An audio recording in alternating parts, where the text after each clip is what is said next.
A lot of people will say, like, you should disconnect from your culture. If you move to Japan, you shouldn't feel homesick. Why are you even in Japan if you want to make it feel like home? Hi, I'm Nicole. Hi, my name is Lauren. Hi, my name is Brii. Hey, I'm Kira. Hello everyone, my name is Romissa. Hello, I'm Josey. Home means different to different people. For me, it's a place filled with love, warmth and acceptance. Hello, beautiful people. Welcome back to my channel. So I wanted to express what it feels like to be living abroad and feeling very disconnected from home. Home is something that a lot of people identify differently with. Before we get into this video, I wanted to introduce something that is going to help you decide where to live when you do move to Japan. A lot of people message me asking how to find apartments, and one of the things that they worry about most is finding a place to live, and especially doing it while you're in your own country. So there is a service for that, and it's called HOMII. And HOMII is for people who, a variety of people. So people who are working in Japan currently, people who want to work in Japan, people who want to study in Japan. If you're planning on moving to Japan, HOMII has a service where you can experience a homestay. What I love about this is the fact that you don't need to find an apartment right away. You can just sign up for HOMII, stay with a Japanese family that'll help you get you on your feet, learn about Japanese culture, practice your language skills. Instead of looking for a hotel or looking online for apartments, you can start by getting your foot in the door by doing a homestay first, and while you're in Japan, look for an apartment. They also have people who are English teachers or people who aren't Japanese that experienced Japan for a long time or have lived here for many years and can live with somebody for a few months that understands that. So we have the front page here, and basically if you scroll down a little bit, you can learn about HOMII and why you should do this. So learn Japanese language, learn deeply about Japanese culture, and then you can also check the hosts for where you want to live, and you can choose your location at the top, which I didn't show, but you can choose your location anywhere in Japan, and it'll come up with a bunch of different families or people that are offering their space. It's kind of like Airbnb, but you get all the benefits of, you know, living with a Japanese family if you want to, or living with somebody that has lived in Japan for long periods of time. Languages, different languages are available. If you feel more comfortable with somebody that speaks more English, they have that option. So it's up to you what you want to do, but there's lots of ways that you can go about this. So I highly recommend you look into this option if you're trying to find a place to live in the beginning of moving to Japan, or if you just want to immerse yourself in culture and speak more Japanese. It's a good way to learn about other people and to just really get in there, get into that culture, immerse yourself, and just enjoy Japan for what it is. Because when I was 17, I moved to Japan for 4 months and did a homestay, and it changed my life. Everything that I did in that homestay changed my life. Living with a Japanese family changed my life. It's just another option for you. You don't have to take it.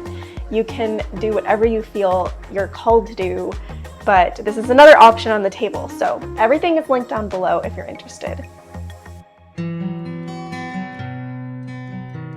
Today's video is not super extensive. It's just about how to make Japan feel like home when you do move here, because a lot of people do experience homesickness. A lot of people will say, like, you should disconnect from your culture. You should be fully, completely immersed and forget about everything that you had back home. You know, like, there's a lot of passionate people. If you move to Japan, you shouldn't feel homesick. Why are you even in Japan if you want to make it feel like home? And it's so discouraging for a lot of people to be thinking that they're not allowed to connect with themselves and living abroad at the same time. Like, they're not allowed to experience another culture just because they have homesickness, or they miss their family, or they miss, you know, the culture back home. So I think that you should embrace both because if you don't, then you're just gonna lose a sense of who you are, and that is why I'm making this video. Depending on your purpose and what you're set out to do, you need to focus on your strengths and the things that you feel called to do. If you want to move to Japan because you're inspired by Japan, if you want to move to Japan because you love the pop culture, if you want to move to Japan because you want to learn the language, there's so many different purposes as to why people move abroad. You can't always say that there's one way to experience this country, because there is not. And there is going to be low times and high times, and you are going to want to find a sense of connection to yourself. And if you don't, then I feel like you just get confused. Nobody should ever criticize what other people are doing in Japan, or how they are living, or how they are feeling when they do move to this country. There is no right way of living abroad in another country. It's all about you and what you let in and experience, and how you get yourself out of that comfort zone. Learn about the culture. The culture is so important. Communication is important. You should know a basic level of the language that you're living in this country, because if you don't, then you're just gonna get stressed, and you're gonna get unmotivated and overwhelmed. So even though other people have different purposes, there are some things that you can do to make life easier here. And that is why I recommend that you do study a basic level of Japanese. You do not need to be fluent. Please learn a little Japanese, a basic level at least, an understanding of it. And if you can go the extra mile and you have the time on weekends or to go to a meetup or something, do it, because that's amazing if you can go beyond just basic level. But if you're only here to maybe study the education system, or hike more and do some more nature activities, or whatever your purpose is, do more of the things that light you up. Do more of the things that don't feel like a chore. Do more of the things that are going to make you a higher version of yourself. And don't listen to what other people tell you and what they want you to do with your life, because you're gonna just stress yourself out in that sense as well. The next thing that made me feel at home is home decor. So really making your room feel like you. And I think this is for any place that you move to, or any place in the world, whether you're going to college or moving to a new city, moving to another country. That's, a big step, and you want to bring a piece of yourself from home with you. Putting some life into your apartment with some plants is great. It's great to have a Pinterest board and to start looking up some home decor ideas to start putting into your apartment. Furniture shopping is such a therapy for a lot of people. So when you move here, it's exciting to have your own space. So make your home feel like home. Another thing that I really feel made me get comfortable being in Japan is having a routine. And maybe some people saw this coming, but having a routine is so important. A morning routine and a night routine. And the thing is, it has to be good for you. Don't look online for morning routines. Yeah, I mean, it's good to get inspiration, and that's what I did. But not everybody's routine is going to match what you want. Some people aren't built to just wake up and meditate. Some people aren't built to just, eat breakfast as soon as they wake up. You don't have to do those things. You should try to find a routine that is good for you. If you like to wake up, start working on something, or watching TV, do it. If that's something that you feel you can be the best version of yourself and it's making you feel good every morning, then you should continue to do it. You have to craft your own routine, and you can have several routines. I have 3, okay? So in the morning, I either wake up and work out, or I wake up and I journal, or I have a quick morning routine where I just do a 5-minute meditation and I just go on my way. I take a shower. There's 3 different morning routines that I have, and I kind of juggle between each one to really match what the day is going to be. One more thing that I have to put in there is cook foods from home. Find restaurants that remind you of home that you can go and experience, because sometimes we need that little reminder and that that little taste of home is just so important. So I have some girls, actually there were no guys that submitted a video for this, but there were a bunch of girls that submitted a video of them living in Japan. That some of them have YouTube channels, and I think some of them just have Instagrams, so I will link them in the video, but I wanted to share what their thoughts were about living abroad and what home is to them and how they make Japan feel like home. So let's hear what they have to say. Hi, I'm Nicole and I live in Osaka. Coming to Japan and living in another country, I felt a new level of independence and I've been able to reflect a lot and grow as a person. Living here, I've challenged myself a lot, especially in learning a new language. If you speak the language of the place where you're living, you gain so much more insight about the culture, and it can make living in a different country much less isolating than if you limit yourself to English or your native language only. Japan feels like my home because I've given it meaning. Even though I don't love teaching English, I've tried to find meaning in it by teaching at a preschool where I can really see the impact and results of what I'm doing. I have many wonderful Japanese friends and other friends from all over the world that I've met here. And of course I have my husband, who happens to be Japanese, and that gives me even more reason to be here. Home is more of a feeling for me, a place where I can be myself and relax, but also a place where I feel challenged and that I can continue to grow as a person. I've created that feeling here in Japan, and physically I'm building a house in Osaka now. Hi, my name is Lauren and I currently live in Osaka, Japan, and I have been in Japan for 8 years now. Home to me is where I feel the most connected. And Japan has called to me ever since I was in middle school, and most people who I interacted with at the time really didn't understand my fascination with Japan. I made the transition to moving into Japan very slowly, and I studied abroad in college many times until I ended up in Hirakata City in Osaka for my study abroad for 4 months, where I formed so many amazing connections with people who shared the same passion, the same thoughts, and understood why I loved this lifestyle, Japanese people and foreign people. That was the time that I was like, I have to move back. And in August of 2012, I moved back to Kyoto, Japan, and I got my MBA at Josey University. My apartment and the location were the biggest things that made Japan feel like home to me when I officially moved. I wanted easy access to my school, and I also wanted easy access to public transportation and all of the needs like a supermarket and easy access to get to other places. The Kansai region is the perfect place because you can explore so many prefectures within a 30 minutes to an hour time frame. All in all, it's not the physical things for me that helped me make Japan my home. It was the connection with the people who understood my passion and how the lifestyle makes me feel. Hey, I'm Kira. 3 years ago, I packed a suitcase and moved to Japan. To me, it was more like an adventure. I didn't take it seriously. And after I was settled, tried all the sweets in my local grocery shop, visited all the places I was dreaming of back in my home country, I called my best friend and started literally crying because I felt empty and extremely lonely. It took me a while to realize that home is not about a physical place or even people. It's more about you and how comfortable you are with yourself. The thing about home is that it's transitory. It changes as you change. Home means different to different people. For me, it's a place filled with love, warmth and acceptance.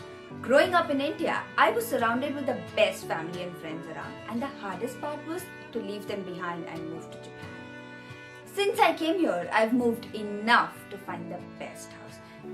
It's a shared house filled with joys, the most kind-hearted people, and a million memories for me. This house has become home because of the people here. For me, this home is Shiro and Bomba cackling every morning. The smell of miso shiro for breakfast. The chaos of the kids playing in the backyard on the weekend. Eating meals together. Singing and dancing to every celebration. Someone sing Okairi to my Tadaima every evening after I come home. And most importantly, this is a place where my Wi-Fi connects automatically. A home will celebrate with you, it will care for you, it will comfort you in difficult times. And that is what I found in this house. I found a home away from home. Hi, my name is Brittany, also known as Brii abroad on YouTube. One of the things that I love doing that brings me a lot of comfort while living abroad is going to cafes or coffee shops. I live in a small town called Iwakuni in southern Japan, and I've only been out here for 3 months, but I've discovered many coffee shops while living here so far. I love going to mom and pop cafes that remind me of cute little fairy tale cottages because it reminds me of Disneyland. I had a Disneyland pass back in California, so it's very comforting. It reminds me of my family. I would go with my mom and my aunt all the time to Disney. So it's something that just brings me joy. I also love coffee. I love ordering lattes and a side of dessert and writing or reading a book. Hello everyone, my name is Romissa. I'm from Egypt. I was raised in England and I was raised in Japan too for 20 years. Now I live in Tokyo. So my journey in Japan and how Japan became my home is quite long from the average foreigners who came to Japan. Well, I started to feel Japan to feel like my home since elementary school. So I came to Japan in 2001, and when I came to Japan we were first living in Sendai in Tohoku area. Well, there I couldn't speak any Japanese at all. My native language was English since I was raised in England and I took kindergarten in England in Southampton, UK. So at that time I couldn't speak any Japanese at all. So kindly my school provided for me an English teacher who always sat next to me in any subject, in any school activities, and she always translated for me what the actual teacher said in Japanese to English so I can understand. And you know, life in Japan is easy. 3 things I can tell you about to make Japan is home is to connect with each other, to have a lot of Japanese friends, a lot of international friends. That will make you definitely connect with each other. Go outside a lot, explore Japan because Japan have a lot of places to explore, and also learn the language because this is how you will connect with each other. And that's all. I hope you enjoy.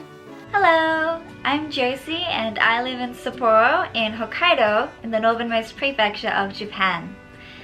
I love living in Japan and coming here has been the best decision of my life. This is my home and the transition was not easy, but I did it and that's an accomplishment and I like to celebrate my success. For me, a home has never been a place. It's always been the people and a feeling. To make Japan feel like home, I met many new people and made lots of new friends. We do lots of new things together, we try new foods, we have a great time. I also call my family and talk to them all the time. And I continue to do the same hobbies that I did when I was in Australia. So together, I have the feeling of being in this amazing country, and I also have the connections with the people and my family. So I'm very happy at home here in Japan. So I am a Ikigai life coach and a transition coach. So if you do need any help with structuring your trip to come move here in the future, it doesn't have to be, now. It's no better time to prepare than now. But if you do need a little bit of extra help, I do have single session calls, and I also have single session calls for people who feel unstuck or are lost in the direction of what they want to do, and we can come up with an action plan for about an hour and figure out what is going on with your life and set you on a particular path to finding your true self and really transitioning to life abroad, because mindset and moving abroad goes hand in hand. It totally does, and that's what I'm a big advocate for. So if you do need any help, the single sessions are linked down below. You can book a call with me, or you can sign up for my Ikigai Lifestyle course, which is coming out in September. The waitlist is available.